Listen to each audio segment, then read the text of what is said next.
They scheduled the auction for 10 in the morning on a Tuesday, right there on my front lawn where I'd planted daisy every spring for 43 years. The auctioneer arrived early, set up his podium between my mailbox and the bird bath, and started testing his microphone while I watched from my living room window. I was 75 years old. I'd taught elementary school for 50 years in the poorest neighborhood in the city, and in exactly 2 hours, strangers were going to bid on my home because I couldn't pay $12,000 in back taxes. I'd already packed 3 boxes. That's all I could fit in my daughter's spare room. 50 years of teaching, thousands of children, and I was about to lose everything. But what I didn't know, what I couldn't possibly have known as I stood there watching that auctioneer adjust his microphone, was that 18 cars were already on their way to my house, and the people inside those cars were about to change everything. My name is Margaret Chun. People call me Mrs. Chun, even the adults, even now. I taught second grade at Lincoln Elementary School from 1969 until 2019. 50 years in the same classroom, same school, same neighborhood. The neighborhood that everyone else gave up on. The neighborhood where the grocery stores closed, where the bus routes got cut, where the politicians made promises during elections and then forgot the street names after they won. I didn't forget. I learned every child's name. I learned their siblings' names, their parents' names, their grandparents' names. I learned which kids needed breakfast before they could focus on reading. I learned which kids wore the same clothes 3 days in a row. I learned which kids came to school even when they were sick, because school was warmer than home. I wasn't special. I was just there.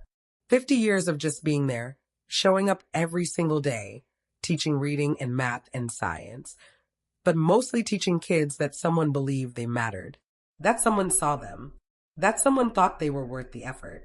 My husband Daniel died 6 years ago. Heart attack in the garden between the tomatoes and the green beans.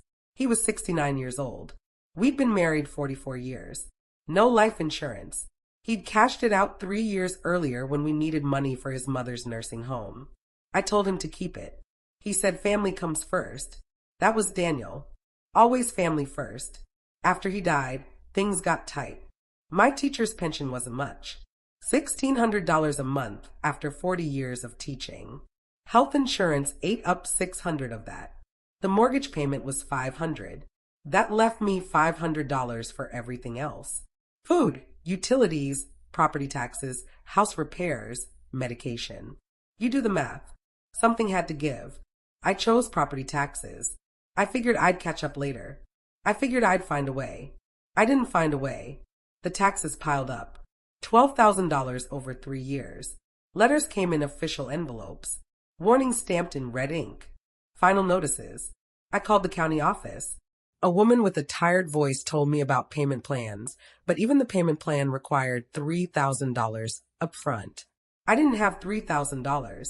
I had $216 in my checking account and a credit card I'd maxed out buying groceries. Then came the foreclosure notice. The county was taking my house for unpaid taxes. Public auction. Everything goes to the highest bidder. Vacate within 30 days. I sat at my kitchen table reading that notice over and over, and I thought about all the things I should have done differently. Should have saved more. Should have spent less. Should have. But regret doesn't pay back taxes. I told my daughter Linda. She cried. She offered to help, but she had 3 kids and a husband who'd been laid off 6 months earlier. They were barely keeping their own heads above water. She said I could move into their spare room. Temporarily, until I figured something out. But we both knew temporary meant permanent. At 75, you don't bounce back from losing your home. I didn't tell anyone else. What was I going to say? I'd spent 50 years teaching kids about responsibility, about making good choices, about planning for the future, and here I was losing my house because I couldn't manage my own finances. The shame sat in my chest like a stone. The neighborhood found out anyway. Small neighborhood, big ears. Mrs. Rodriguez next door saw the notice taped to my front door. By the end of the week, everyone knew. Some people brought casseroles and sympathy. Some people avoided eye contact. A few people asked if there was anything they could do. What could they do? They had their own problems. This was a neighborhood where people worked 2 jobs and still qualified for food stamps. Nobody had $12,000 lying around. The local news picked up the story. I don't know who called them. Probably someone thought it would help. Human interest piece. Retired teacher loses home after lifetime of service. They sent a reporter, a young woman with perfect hair, and a cameraman who kept adjusting the lighting in my living room. She asked me questions about my career, about the neighborhood, about how it felt to be losing my home. I gave her polite answers. She left. The story aired on the 6 o'clock news. I got some sympathy emails. Nothing changed. The auction date was set for November 12th, 3 weeks away. I started packing. What do you take when you can only take 3 boxes? Photos of Daniel. My wedding ring, his wedding ring. The quilt my mother made. My teaching certificate. A few books. Everything else would go to whoever bought the house. 50 years of living compressed into 3 cardboard boxes from the grocery store. Linda came over to help me sort through things. We cried together going through Daniel's clothes. We cried going through old photo albums. We cried boxing up the Christmas ornaments. She kept saying it wasn't fair. I kept saying life wasn't fair. Hadn't I taught her that? She didn't appreciate the lesson. 2 days before the auction, I went to Lincoln Elementary. I don't know why. Maybe I wanted to remember what all those years had been for. The school looked different. New paint, new playground equipment. The city had finally invested in the neighborhood, 15 years too late for me. I stood outside the fence watching kids play at recess. A young teacher I didn't recognize saw me and waved. I waved back and left. I didn't belong there anymore. The night before the auction, I didn't sleep. I lay in bed looking at the ceiling, listening to the house settle around me. Every creak was familiar. The loose floorboard in the hallway. The way the bathroom faucet dripped no matter how tight you turned it. The sound of the furnace kicking on at 2 in the morning. This house had been my home for 43 years. Daniel and I bought it the year before Linda was born. We painted every room ourselves. We planted the maple tree in the front yard. We built the deck in the backyard. We lived our entire marriage in this house. Now strangers were going to buy it and probably tear it down for a parking lot or storage units. I got up at 5 in the morning, made coffee, sat at the kitchen table watching the sun come up. My last sunrise in this house. At 8, Linda arrived with her husband Tom. They were going to help me move the boxes to their house after the auction. Tom looked uncomfortable, like he didn't know what to say. Men never know what to say when there's grief in the room. At 9:30, the auctioneer arrived. A man in his 50s wearing a suit too nice for a Tuesday morning in my neighborhood. He had 2 assistants who started setting up the podium and the sound system. A few neighbors came out to watch. Mrs. Rodriguez stood on her porch with her arms crossed, glaring at the auctioneer like he was personally responsible for all the injustice in the world. Maybe he was. By 9:45, 3 cars had parked across the street. Men in suits. Property investors, probably. The kind who buy houses at auction, flip them or rent them out, make a profit. They stood together comparing phones, probably looking up property values, calculating their maximum bids. My home reduced to numbers on a spreadsheet. The auctioneer tested his microphone. His voice boomed across the street. Good morning, ladies and gentlemen. We'll be starting shortly. Please have your bidding credentials ready. I watched from my living room window. Linda stood beside me, crying quietly. Tom kept checking his watch. 10 o'clock arrived. The auctioneer called for attention. As he began his opening remarks, I saw more cars pulling onto my street. 4 cars. 5 cars. 6. They kept coming. Parking on both sides of the street, around the corner, in driveways. People getting out. Not property investors. Regular people. Some I didn't recognize. Some I thought I recognized, but couldn't place. Linda grabbed my arm. Mom, who are all these people? I shook my head. I didn't know. The street was filling up. 20 people. 30 people. 50 people. More coming. The auctioneer looked confused. His assistants were whispering to each other. The property investors looked annoyed at the crowd. Then I saw him. A man in his 40s getting out of a silver Honda. He looked familiar. Very familiar. He turned and I saw his face clearly. Marcus Thompson. I taught Marcus Thompson in 1985. He'd been 8 years old, small for his age, scared of everything. His father was in prison. His mother worked nights. He came to school hungry every day. I kept granola bars in my desk for him, extra sandwiches in my lunch bag. He pretended he didn't need them. I pretended I didn't notice him pretending. Marcus walked up my driveway. Behind him, more people. A woman in a business suit. A man in hospital scrubs. A young woman with a baby on her hip. They kept coming. The auctioneer was talking, but nobody was listening. Everyone was watching the crowd gather. Linda said, "Mom, they're coming to the door." She went to answer it.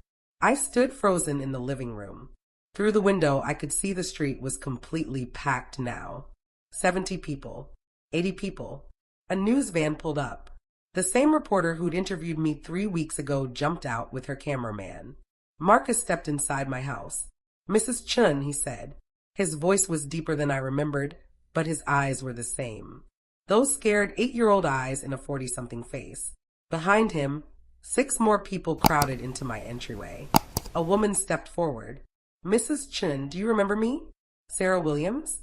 I taught you in 1992. You had glasses. You hated reading. I made you read to my cat every day after school. You said the cat was a better listener than people." She laughed, tears running down her face. "You taught me to love books. I'm a librarian now." She gestured to the man beside her. "This is my husband. We drove 3 hours to be here." More people pushed inside. A man in his 30s. "Mrs. Chun, I'm David Park. You taught me in 1998. I was the kid who couldn't sit still. You let me stand at my desk. You let me pace while I worked. Nobody else understood. You saved my life. I'm a pediatrician now. I specialize in ADHD." A woman in her 50s. "Mrs. Chun, Jennifer Martinez. You taught both my kids in 2005 and 2008. When my husband left, you helped with school supplies. You stayed late so I could pick them up after my second shift. You never made us feel like charity cases. My daughter's a nurse. My son's an engineer. They're both here." The living room filled with people. They kept introducing themselves. Names and faces from decades of teaching. Some I remembered immediately. Some took me a moment. Some I didn't remember at all until they told me their stories. You helped me with my stutter. You called CPS when you saw bruises. You paid for my glasses. You drove me to my mom's funeral. You believed in me when nobody else did. Outside, the auctioneer was trying to start the bidding. His voice carried through the windows. "We have a lovely 3-bedroom home. Excellent investment opportunity." He sounded uncertain. The crowd outside had grown to over 100 people now. They weren't there to bid. They were there for me. Marcus pulled out his phone. "Mrs. Chun, we need to stop this auction." He was scrolling through something. "We've been organizing since we saw the news story 3 weeks ago. Found each other through social media. Set up a fund. Everyone contributed what they could. Some people gave $20. Some gave $2,000. We have $12,600. Enough to pay your back taxes. We're stopping this auction." I couldn't speak. I literally could not form words. Linda was crying. Tom was crying. I was crying. Everyone in my living room was crying. Outside, more people kept arriving. The reporter was interviewing people in the crowd. Someone had brought a sign that said "Teachers change lives." Someone else had a sign that said "Thank you, Mrs. Chun."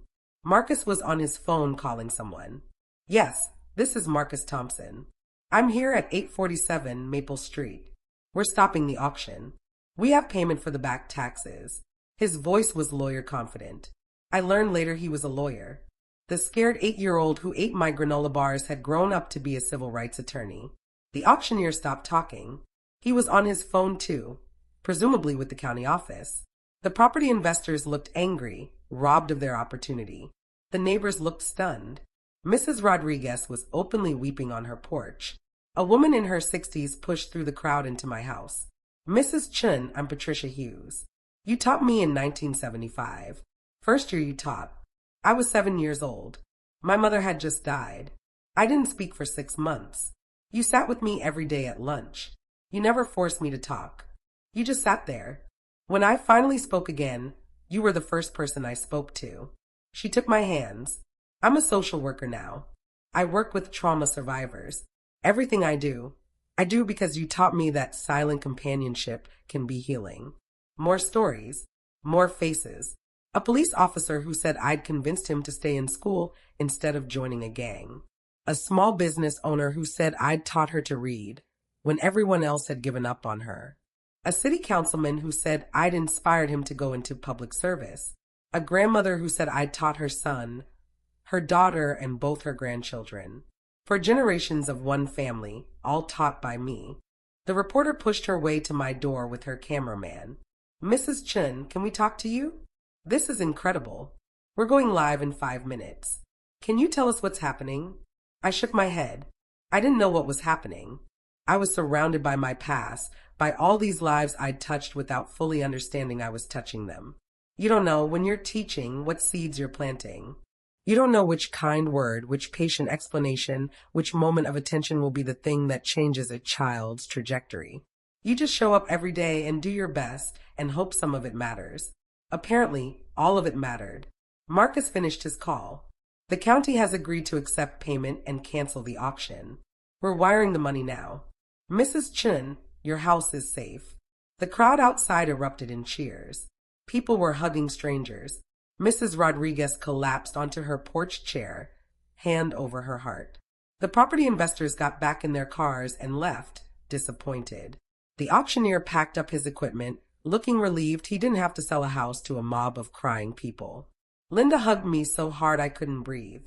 Tom kept saying, "This is incredible. This is absolutely incredible." Sarah the librarian was organizing people. "We need someone to document this. Who has the fun details? Let's make sure everything's official." David the pediatrician was taking photos. Jennifer Martinez's daughter, the nurse, brought me a glass of water. "Drink something, Mrs. Chun. You look pale." The reporter managed to get her camera inside. We're live at the home of Margaret Chun, a retired teacher whose former students have just saved her home from auction. "Mrs. Chun, how does this feel?" I looked at the camera. I looked at all the faces crowded into my living room and spilling out onto my porch and filling my street. I looked at Marcus, who used to be scared of his own shadow. At Sarah, who used to hate books. At David, who couldn't sit still.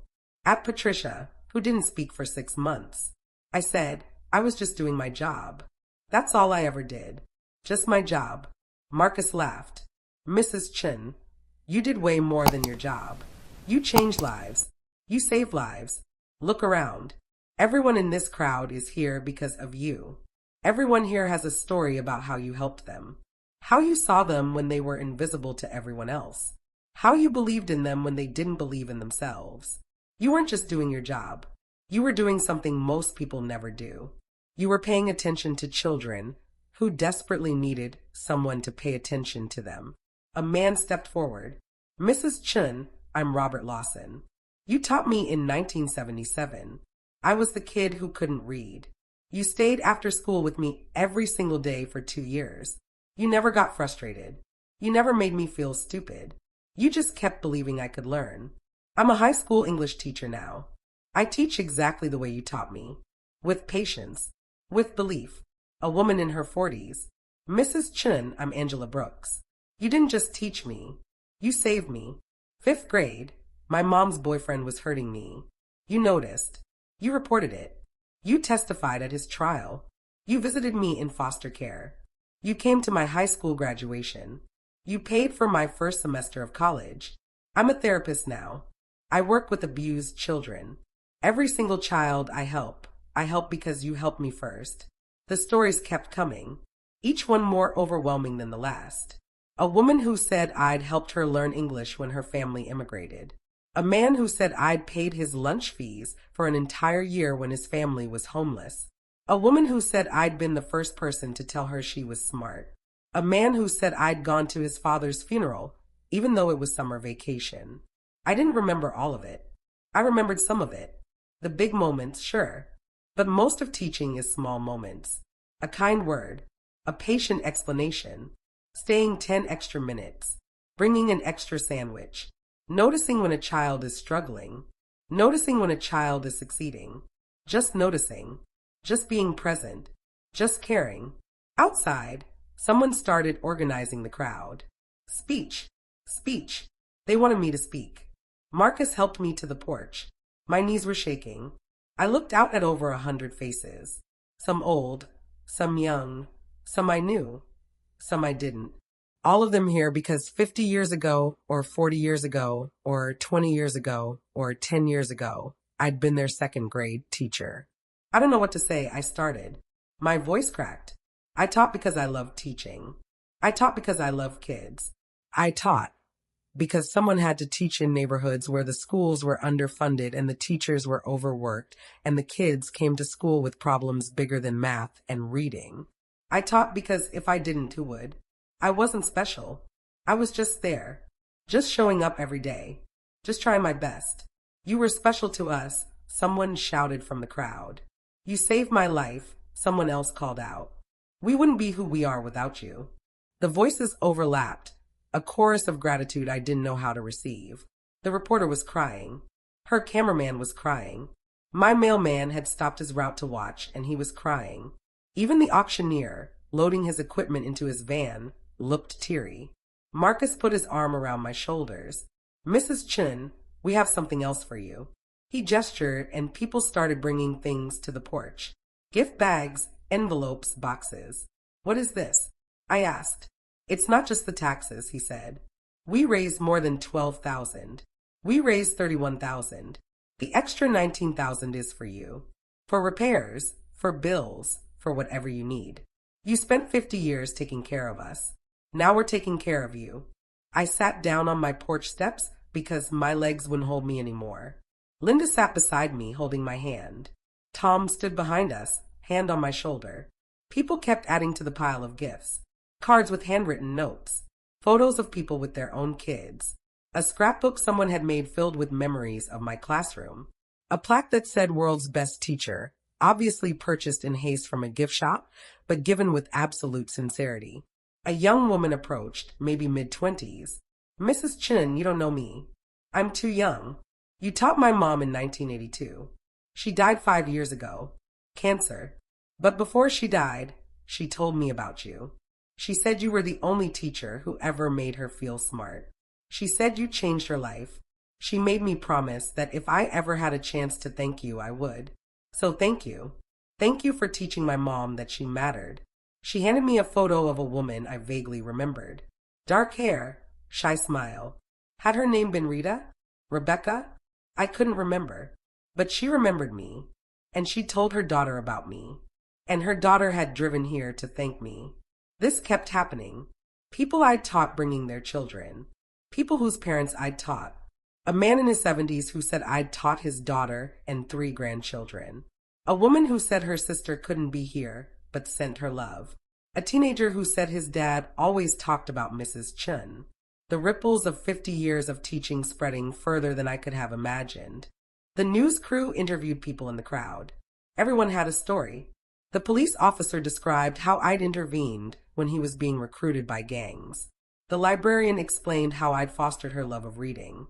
The small business owner detailed how I'd taught her to read at age 9 when she'd been passed along despite being illiterate. The city councilman talked about how I'd encouraged him to dream bigger than his neighborhood. Story after story after story. Patricia Hughes, the social worker who hadn't spoken for 6 months, pulled me aside. Mrs. Chun, I need to tell you something else. After my mother died, I went to live with my aunt. She didn't want me. She made that very clear. But every day I came to your classroom and you made me feel wanted. You made me feel seen. You saved my life. Not figuratively. Literally. I was planning to kill myself. I was 7 years old and I wanted to die. But then I thought about how it would make you sad. How you sat with me at lunch every day. How you always saved me the red crayon because you knew it was my favorite. And I thought, if Mrs. Chun thinks I'm worth sitting with, maybe I'm worth staying alive for. So I stayed. And I grew up. And I became a social worker so I could help other kids who felt like I felt. Everything good in my life exists because you showed kindness to a silent 7-year-old. I hugged her. We both cried. Around us, people were sharing their own stories with each other, comparing notes, finding connections. You had her in 1995. I had her in 1997. She made you read to her cat too? Oh my God, I thought that was just me. She kept granola bars for you. She kept them for everyone. That was just Mrs. Chun. The afternoon stretched on. More people arrived. Someone brought food. Someone else brought drinks. My lawn became a spontaneous reunion. People exchanged phone numbers. A man who graduated in 1988 discovered his current business partner had been in my class in 1989. They'd been working together for 5 years without realizing they shared me as their second-grade teacher. Marcus was still coordinating logistics, making sure the tax payment went through properly, documenting everything for legal purposes, making sure I had written records of all the donations. Sarah was helping, using her librarian organizational skills to create spreadsheets. David was using his doctor connections to find me better health insurance. Everyone was helping in whatever way they could. As the sun started to set, people began to leave. Long drives home, jobs to get to, families waiting. But before they left, each person came to say goodbye, to hug me, to thank me one more time, to tell me their story one more time, to make sure I understood what I'd meant to them. Mrs. Chun, you taught me I was smart. Mrs. Chun, you taught me I was worthy. Mrs. Chun, you taught me I could succeed. Mrs. Chun, you taught me someone cared. Over and over, the same message in different words. You saw me. You believed in me. You changed my life. By the time the last person left, it was dark. Linda, Tom, and I sat on the porch in the cooling evening air. The street was empty again. The news van was gone. The pile of gifts and cards remained, testimony to an afternoon that felt like a dream. Linda said, "Mom, do you understand what just happened?" I said, "Not really." She laughed. "Mom, you're a hero. To all those people, you're a hero." I shook my head.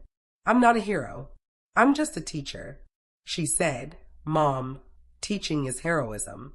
Every single day. Showing up for kids who desperately need someone to show up for them. That's heroism. 50 years of heroism." We went inside. The house that almost wasn't mine anymore.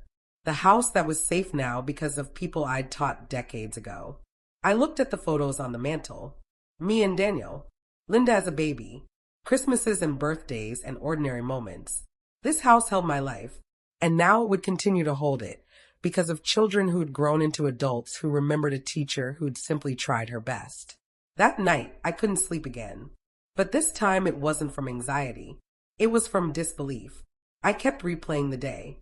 Marcus's face when he said, "We're stopping this auction." Sarah explaining she was a librarian because of me. David crediting me for his understanding of ADHD. Patricia telling me I'd kept her alive. Angela explaining I'd saved her from abuse. Robert saying he taught the way I'd taught him. The young woman thanking me for teaching her deceased mother. The man who discovered his business partner in my lawn reunion. The police officer. The councilman. The grandmother with 4 generations of my students. All of them. Every single one. I thought about the children I'd taught who weren't there. The ones who'd moved away, lost contact, didn't see the news story. The ones who died. I taught thousands of children over 50 years. How many lives had I touched? How many seeds had I planted without knowing? Teaching is strange work. You pour everything into it. Your time, your energy, your heart. You take work home. You spend your own money on supplies. You stay late. You come in early. You worry about your students on weekends. You think about them during summer vacation. You carry them with you. And most of the time, you never know if any of it mattered. You never know if the struggling reader eventually learned to love books. You never know if the angry kid found peace. You never know if the scared child found courage. You just teach and hope and move on to the next group of 7-year-olds. But that day I knew. I knew exactly how much it had mattered. I knew because they came back. They drove 3 hours, 5 hours, across state lines to tell me. They raised money they didn't have to spare. They took time off work they couldn't afford to lose. They came back because 50 years ago, or 40 years ago, or 20 years ago, a teacher had seen them. Really seen them. And that seeing had changed everything. The next morning, I woke up in my own bed, in my own house, in the home that was still mine.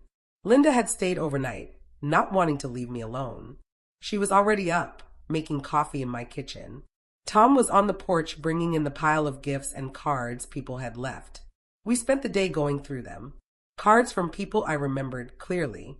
Cards from people I barely remembered. Cards from people I didn't remember at all. Each one containing a story. You helped me when my mom was sick. You believed in me when I failed a test.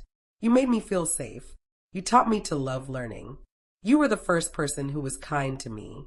Thank you. Thank you. Thank you. One card was from Marcus. Mrs. Chen, I'm the scared 8-year-old who ate your granola bars. I'm now a civil rights attorney. I fight for people who can't fight for themselves. I learned how to do that from you. You fought for me when I was too young and too scared to fight for myself. You showed me what advocacy looks like. Everything I am, I owe to teachers like you. Teachers who saw potential in poor kids from broken homes. Teachers who refused to give up. Thank you for not giving up on me. The card included a check for $5,000. Another card from Sarah. Mrs. Chen, I'm the girl who hated reading. I'm now a head librarian at the city's main branch. I spend every day helping people fall in love with books the way you helped me fall in love with them. You taught me that reading wasn't about being smart enough. It was about finding the right book and having someone patient enough to help you discover it. You were that person for me. Thank you for your patience. The card included a check for $2,000. Card after card. Each one with a story and often with money. Some gave $20.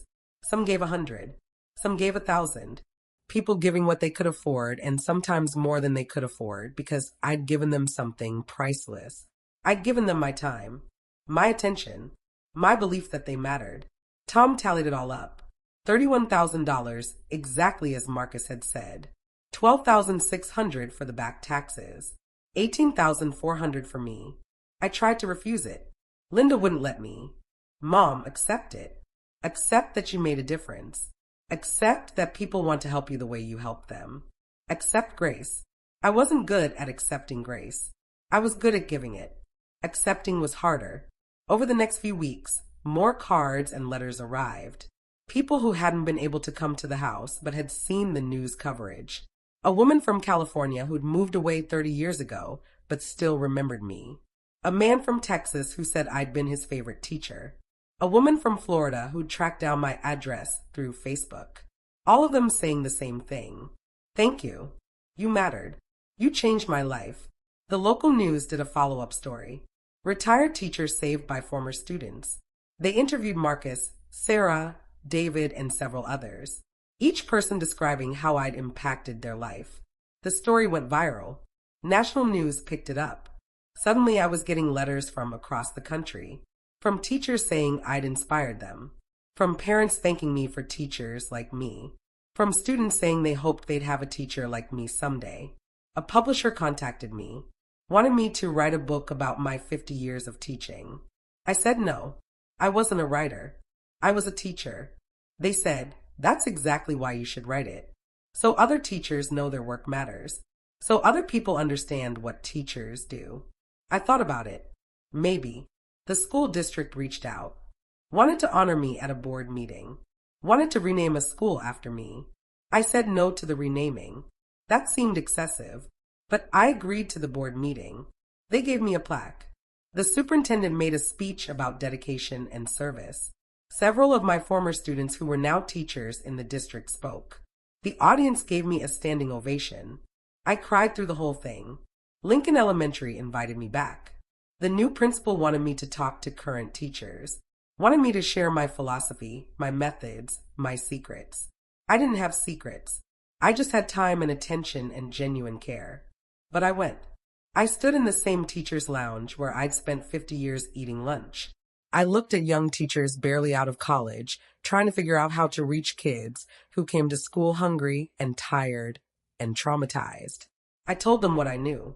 I said, you won't always know if you're making a difference. Most days you'll feel like you're failing. Kids will struggle despite your best efforts.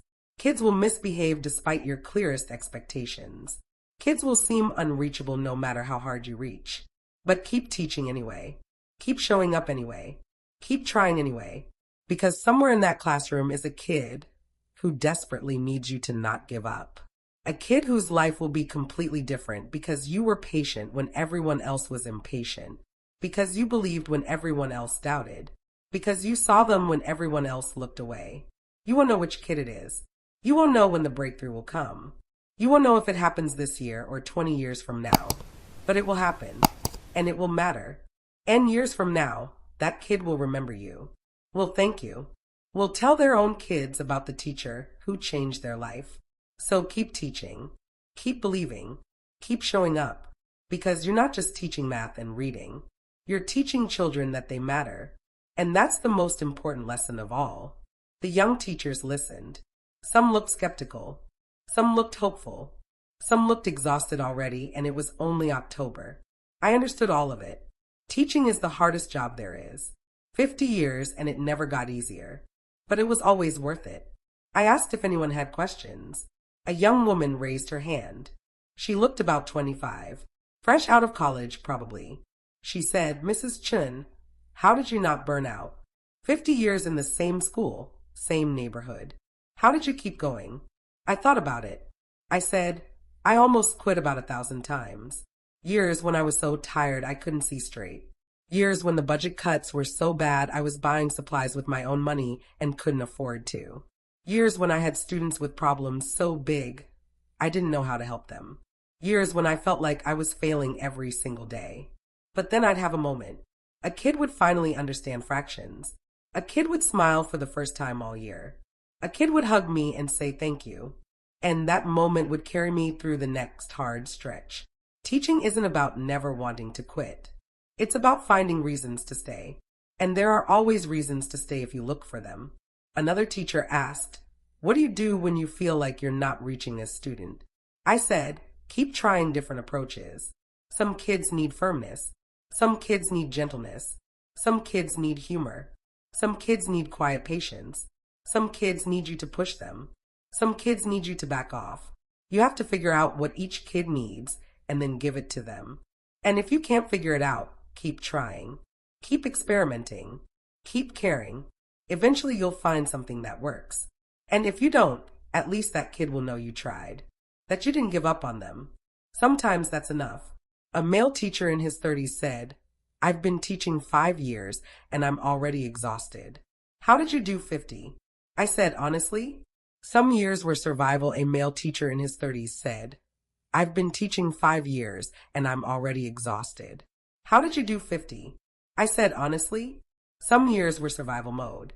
Some years I counted down the days to summer. Some years I cried in my car during lunch. Teaching is brutal. It takes everything from you.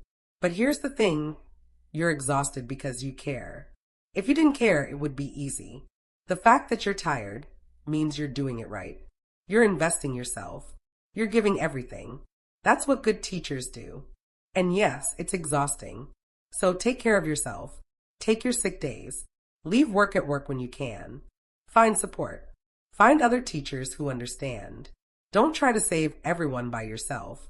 But also, don't quit just because it's hard. It's supposed to be hard. Anything worth doing is hard." We talked for 2 hours. I answered every question they had. When I left, several teachers hugged me. One whispered, "Thank you for staying. Thank you for showing us it's possible." I drove home thinking about those young teachers, hoping they'd make it, hoping they'd find their reasons to stay, hoping that in 40 years, they'd have their own former students showing up to save them. Marcus called me a few days later. "Mrs. Chun, I've been thinking. What would you say to starting a scholarship fund for kids from Lincoln Elementary who want to go to college? We could use some of the extra money people donated, add to it over time, make sure kids from the neighborhood have opportunities." I said, "That sounds perfect." He said, "We'll name it after you. The Margaret Chun Scholarship." I said, "Name it after Daniel. He was the one who supported me teaching for 50 years. He was the one who never complained when I spent my own money on supplies. He was the one who stayed up late helping me grade papers. Name it after him." Marcus said, "The Daniel and Margaret Chun Scholarship then." I said, "Okay." We set it up, created a foundation. Marcus handled all the legal work pro bono. Sarah organized the paperwork. David contributed the first major donation. Other former students added to it. Within 6 months, we had enough to offer 2 full scholarships for students graduating from Lincoln Elementary. The first recipients would be announced the following spring. I went back to Lincoln Elementary for the announcement. The principal asked me to present the scholarships. 2 8th graders, both from families struggling financially, both determined to go to college, both needing help. A girl who wanted to be a veterinarian. A boy who wanted to be an architect. I shook their hands and gave them each a certificate and a check. I told them this scholarship exists because of teachers who cared and students who remembered. Now you're part of that legacy. Work hard, dream big, and someday when you're successful and established, remember where you came from. Remember the people who helped you. And help someone else. They both cried. Their families cried. I cried. The whole auditorium cried. It was beautiful. Spring became summer. The $18,400 was more money than I'd ever had at once. I paid off my credit card. I fixed the roof that had been leaking for 3 years. I replaced the furnace that was 1 winter away from dying. I set aside money for property taxes, so I'd never be late again. I put the rest in savings for emergencies. For the first time in 6 years since Daniel died, I wasn't constantly worried about money. I could breathe. Linda and I started having lunch together every week. She'd bring her kids, my grandchildren.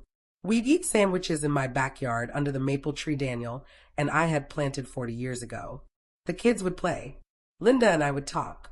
She told me she'd been so scared. Scared of losing me. Scared of the world being so cruel that a woman who'd spent 50 years helping children could lose her home. But then she saw what happened. Saw former students coming from everywhere. Saw the power of a life well lived. Saw that goodness does come back to you, even if it takes decades. I told her I never expected any of this. I never taught for recognition or gratitude. I taught because it needed to be done, because kids needed someone to care. The fact that they came back, that they remembered, that they wanted to help me, it's overwhelming. It's humbling. It's proof that small acts of kindness compound over time into something bigger than you can imagine. She said, "Mom, you changed hundreds of lives, maybe thousands. Every student you taught, every parent you helped, every family you supported. All those ripples spreading out. Some of those kids became teachers who are now changing more lives. Some became doctors saving lives. Some became parents raising good kids. Your impact doesn't end with the kids you taught directly. It keeps going, generation after generation. That's legacy." I thought about that. Legacy. I'd never thought about my life in those terms. I was just a teacher, just showing up every day, just doing my job. But maybe that was enough. Maybe showing up every day for 50 years, caring about every child, trying your best even when your best felt inadequate. Maybe that was legacy. Not because you were special, not because you did anything extraordinary, but because you were consistent, because you didn't give up, because you kept believing that children were worth the effort. The news coverage eventually died down. Life returned to normal, but not quite the same normal.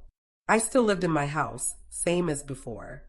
But now I lived without the weight of financial terror. Now I lived knowing that 50 years of work had mattered. Now I lived with proof that caring about people creates connections that last decades. Former students still reached out. Emails, letters, Facebook messages. "Mrs. Chun, I just had a baby. I'm naming her Margaret after you. Mrs. Chun, I just got my PhD. You're the reason I stayed in school. Mrs. Chun, I just got promoted. I kept trying because you believed I could succeed." Message after message, connection after connection. People I taught 40 years ago staying in touch.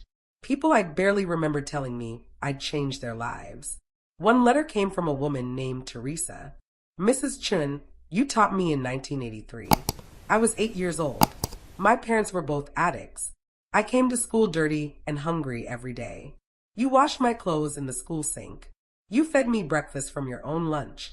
You called CPS and got me placed in foster care, which saved my life. I didn't understand then. I was angry at you for taking me from my parents. But now I'm 48 years old with 3 kids of my own, and I understand. You saved me. Without you, I'd probably be dead. I'm a foster parent now. I take in kids like I was. I try to be for them what you were for me. Thank you for caring enough to do the hard thing. Reading that letter, I remembered Teresa. Small, quiet, always wearing the same stained clothes. I remembered washing those clothes in the faculty bathroom sink, drying them with paper towels while she sat in my classroom doing worksheets. I remembered calling CPS, making the report, testifying at the hearing. I remembered her screaming at me when social workers took her away. I remembered wondering if I'd done the right thing, wondering if I'd made things worse. Now I knew. I'd done the right thing. That scared 8-year-old was now a mother of 3, breaking the cycle of addiction and abuse, fostering children who needed what she'd needed.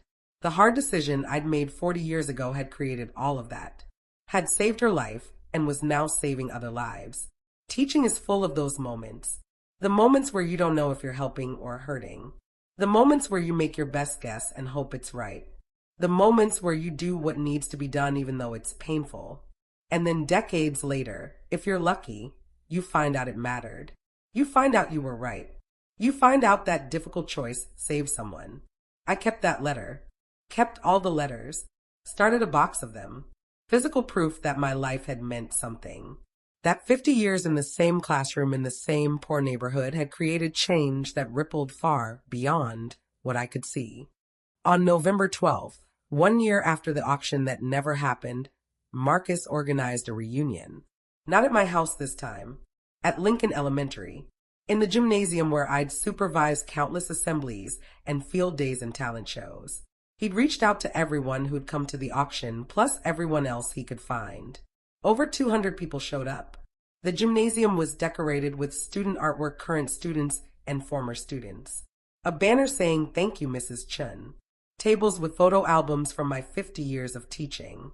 Someone had compiled them from yearbooks and personal collections. I walked through that gymnasium looking at photos of myself getting progressively older, surrounded by children who stayed the same age. Second graders, year after year after year. Different faces, same innocence, same hope, same need for someone to care about them. People came up to me all evening, introducing themselves, reintroducing themselves, telling their stories again, or for the first time. The evening became a tapestry of memories. My memories of teaching overlapping with their memories of being taught. Sometimes we remembered the same moments. Sometimes we remembered completely different things. But all of it mattered. All of it had value. A man in his 60s approached. "Mrs. Chun, you taught me in 1974. Your second year teaching. I was 7 years old. My dad had just died. I was so angry. I threw things. I hit other kids. You never gave up on me. You let me rage until I was ready to grieve. You sat with me when I cried. You were patient when everyone else wanted to expel me. I'm a grief counselor now. I help people through loss. You taught me that anger is just grief with nowhere to go. Everything I know about helping people, I learned from watching how you helped me." A woman in her 40s. "Mrs. Chun, you probably don't remember me. I was only in your class for 6 weeks. My family was homeless. We lived in shelters. I bounced between schools. But those 6 weeks in your classroom were the only time I felt stable that entire year. You made sure I ate. You gave me clean clothes. You never made me feel different. I'm a social worker now. I work with homeless families. I try to create stability in chaos, the way you did for me. Story after story. Each one a piece of the puzzle of my life's work. Each one showing me impacts I'd never known about. Kids I taught for a full year. Kids I taught for 6 weeks. Kids I taught for 1 day who still remembered something I'd said. All of it mattered. Every interaction, every moment, every decision. The principal of Lincoln Elementary gave a speech. She talked about legacy and dedication and the power of one person to change a community. She announced that they were creating the Margaret Chin Teacher of the Year Award to honor teachers who exemplified my values. Teachers who went above and beyond. Teachers who saw every child. Teachers who never gave up. I cried through that too. Marcus gave a speech. He talked about the scared 8-year-old he'd been. About the granola bars and the extra sandwiches. About how I'd made him feel safe when everything else in his life was chaos. About how he'd become a lawyer because he wanted to fight for people the way I'd fought for him. He said, "Mrs. Chen taught me that everyone deserves an advocate. Everyone deserves someone who believes in them. Everyone deserves dignity and respect regardless of their circumstances." Those lessons shaped my entire career. They shaped my entire life. And they all came from a second-grade teacher who took the time to see me. Sarah spoke about learning to love books. David spoke about learning that his ADHD wasn't a character flaw. Patricia spoke about learning that silence could be survived. Angela spoke about learning that abuse didn't have to define her. One after another, people stood up and testified about how I'd changed their lives. I sat there listening, overwhelmed. This was my life's work on display. All the small moments adding up to something significant. All the granola bars and extra sandwiches and patient explanations and kind words and acts of advocacy, creating a web of connection and care that had lasted decades and would continue long after I was gone. When it was my turn to speak, I didn't know what to say. How do you respond to 200 people telling you that you saved their lives? How do you accept that level of gratitude and love? I stood at the podium looking out at all those faces, and I said the only thing I could think of. I said, "Thank you for coming back. Thank you for telling me your stories. Thank you for letting me know that all those years mattered." Teaching is an act of faith. You pour your heart into children and send them out into the world and hope some of what you gave them sticks. You hope they remember. You hope they use what they learned. You hope they become good people. But you rarely know for sure. Today, I know for sure. Today, I see what 50 years of teaching created. And it's beautiful. You're all beautiful. Every single one of you. And I'm so proud of the people you've become. I paused, trying to compose myself. Then I continued, "But I want you to know something else. You didn't just take from me. You gave to me. Every single day I taught, you gave me purpose. You gave me joy. You gave me reasons to wake up in the morning. You taught me patience and creativity and resilience. You taught me that hope is stronger than circumstance. You taught me that love can heal trauma. You taught me that small acts of kindness create ripples that spread further than anyone can predict. So yes, I taught you. But you taught me too. We taught each other. And that's what education should be. Not a one-way transfer of knowledge, but a mutual relationship where everyone grows." The applause was deafening. People stood. They cheered. They cried. Marcus hugged me. Sarah hugged me. David hugged me. 200 people lined up to hug me. It took over an hour. My arms were sore. My face hurt from smiling. My heart felt too big for my chest. That night, driving home with Linda, I thought about my life. 75 years old. 50 years teaching. 1 year since the auction that changed everything. My house was safe. My bills were paid. I had savings in the bank. I had proof that my life had mattered. What more could anyone ask for? Linda said, "Mom, you're a legend." I laughed.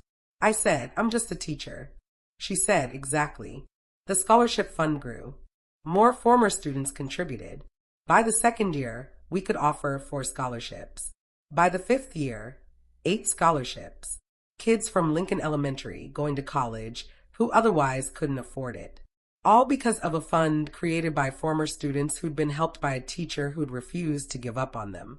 Some of the scholarship recipients came back after college to teach at Lincoln Elementary. The cycle continuing. Students becoming teachers who would inspire the next generation of students who would become teachers. My legacy multiplying, growing, spreading far beyond anything I could have imagined. I'm 79 now. For years since the auction. I still live in my house. The same house Daniel and I bought 43 years ago. The house we raised Linda in. The house I almost lost. The house that's now truly mine thanks to former students who remembered a teacher who'd shown them kindness decades ago. I think about Daniel often. Wish he could have seen what happened. Wish he could have met all those former students. Wish he could have heard their stories. He would have been so proud. Not of me specifically, but of the proof that caring about people matters. That showing up every day matters. That doing your job with integrity and compassion creates change that lasts generations. The letters still come. Not as many now, but steady. Former students updating me on their lives. Getting married. Having babies. Starting businesses. Achieving dreams. overcoming obstacles, living good lives. Every letter a small miracle. Every letter proof that teaching matters. People ask me if I have any regrets. About teaching 50 years in the same school. About not pursuing administration. About not making more money. About all those years of struggle and sacrifice. I say no. No regrets. Every year was worth it. Every child was worth it. Every difficult moment, every frustrating day, every time I wanted to quit, all of it was worth it because of what it created, because of the lives that were changed, because of the web of connection and care that started in a second grade classroom and spread out to touch hundreds of lives and continues spreading still. I tell young teachers now, you won't get rich teaching. You won't get famous. Most days nobody will thank you. Many days you'll wonder if any of it matters. But it does matter. Every single day matters. Every single interaction matters. You're not just teaching reading and math. You're teaching children that they're worthy of care, that they're seen, that they matter. And that lesson, that fundamental belief that they're valuable human beings, that's what changes lives. That's what creates successful adults. That's what breaks cycles of poverty and abuse and hopelessness. Your work matters, even when you can't see it, even when nobody's thanking you, even when you're exhausted and broke and wondering why you chose this profession. It matters. Keep teaching, keep believing, keep showing up. And someday, if you're very lucky, you'll find out exactly how much it mattered. That's what happened to me. I got lucky. I got to see my life's work reflected back at me through the faces of people I'd taught decades ago. I got to hear their stories. I got to know that all those years of granola bars and extra sandwiches and patient explanations and advocacy and care had created something beautiful, something lasting, something that would continue long after I'm gone. My house is safe. My bills are paid. My former students are thriving. The scholarship fund is growing. Lincoln Elementary has a teacher award in my name. And every day I wake up knowing that 50 years of teaching in a struggling neighborhood, 50 years of showing up for kids who desperately needed someone to show up for them, 50 years of doing what needed to be done even when it was hard, all of it mattered. All of it meant something. All of it created change. That's all I ever wanted. To matter. To help. To make a difference in the lives of children who needed someone to believe in them. I did that. For 50 years, I did that. And now I know without any doubt that it worked. The seeds I planted grew. The children I taught became adults who changed the world. The love I gave came back to me when I needed it most. I almost lost my home because I couldn't pay $12,000 in taxes. Instead, I gained proof that my life's work was valuable beyond measure. That love creates connections that last decades. That teaching is the most important work anyone can do. That's showing up every single day, caring about every single child, never giving up, creates ripples that spread further than you can imagine. I'm 79 years old. I'm a retired teacher living in a small house in a poor neighborhood. And I'm the richest person I know.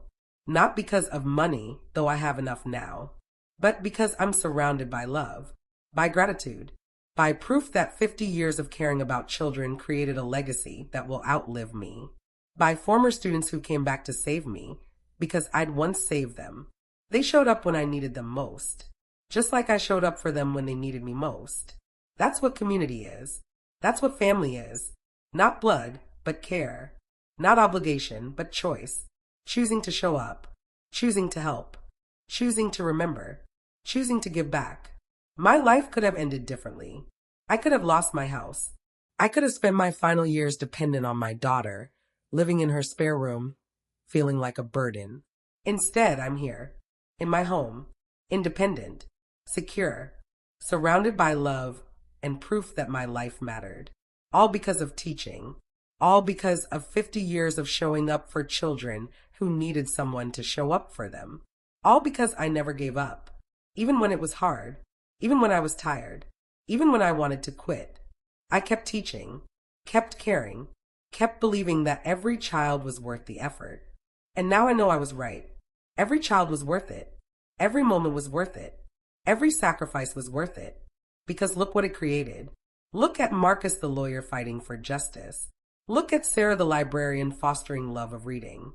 Look at David the pediatrician helping children with ADHD. Look at Patricia the social worker healing trauma. Look at Angela the therapist breaking cycles of abuse. Look at all of them. Hundreds of them.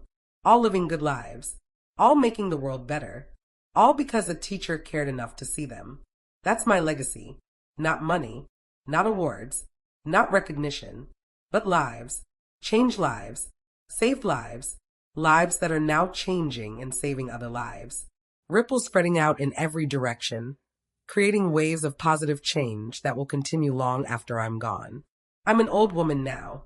My teaching days are behind me, but my impact continues through former students who became teachers, through the scholarship fund, through the stories people tell their children about Mrs. Chun, the teacher who believed in them, through every act of kindness and care that my former students show to others, passing forward what I gave to them. That's what I want people to know. Your work matters. Whatever you do, if you do it with care and integrity and genuine concern for other people, it matters. You might not see the results immediately. You might not ever see the full impact. But trust that it's there. Trust that caring about people creates connections that last. Trust that showing up every day makes a difference even when you can't see it. I almost gave up so many times. Times when I was exhausted and broke and frustrated. Times when the system failed my students and I felt powerless to help them. Times when I wondered if any of it was worth it. But I didn't give up. I kept teaching. And that persistence, that refusal to quit, that's what created this legacy. So don't give up. Whatever you're doing, whoever you're helping, whatever difference you're trying to make, don't give up.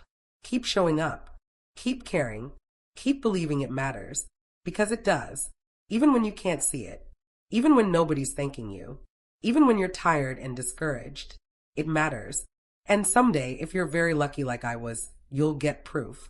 You'll see the impact of all those years of effort. You'll meet the people whose lives you changed. You'll hear their stories. You'll understand that all of it, every difficult moment, every sacrifice, every time you chose to care when it would have been easier not to, all of it was worth it. That's my story.